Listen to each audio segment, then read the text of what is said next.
Veamos entonces argumento y forma polar de un complejo.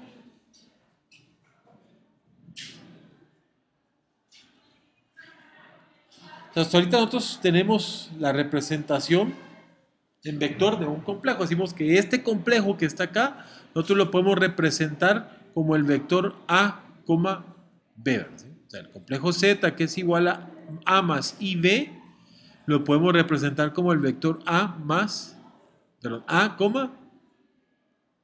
B. ¿Sí? Lo que queremos hacer ahora es representar el complejo, pero en función de su magnitud. O sea, si esto es el complejo Z, la magnitud sería la distancia del vector y de su ángulo. ¿Está bien? Entonces, vamos aquí.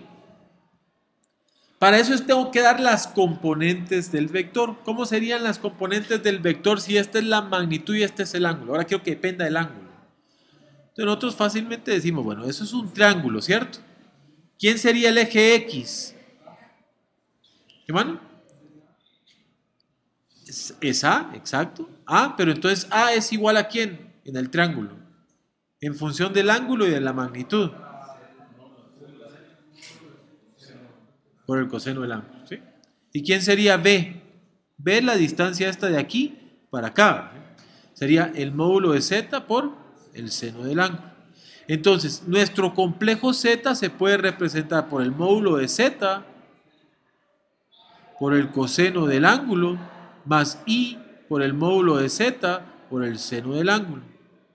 Y eso es igual al módulo de Z multiplicado por el coseno de teta más I por el seno de teta.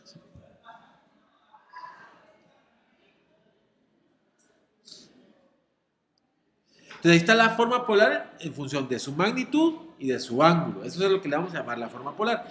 Pero nosotros sabemos que el coseno de teta más I seno de teta, por la fórmula de Euler, se puede escribir como ¿quién? E a la I teta. ¿Sí? Entonces, vamos a poner aquí una pequeña tarea.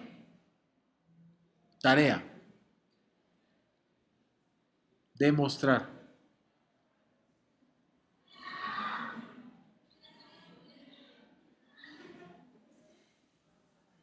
Esto. Demostrar que eso es cierto. ¿Sí? Eso es lo que quiero que haga. Para demostrarlo, van a tener que usar la serie de Fourier. Ahí es donde se hace la demostración. Ahorita lo vamos a suponer que en algún momento o en la Mate 3 lo demostramos. Es más, yo me recuerdo que en Mate 3 lo demostramos. ¿Sí?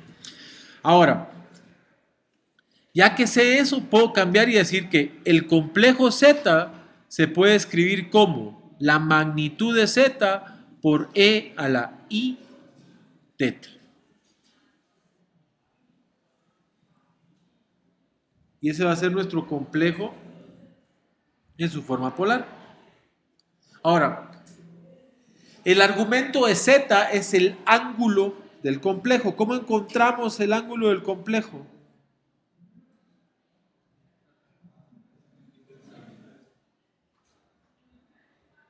El argumento de Z es igual a la tangente inversa de ¿quién?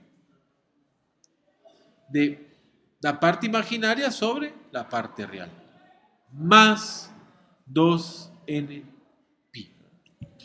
Porque puede dar muchas vueltas. Ese sería el argumento. ¿Qué es el teta? Este teta es el argumento del complejo.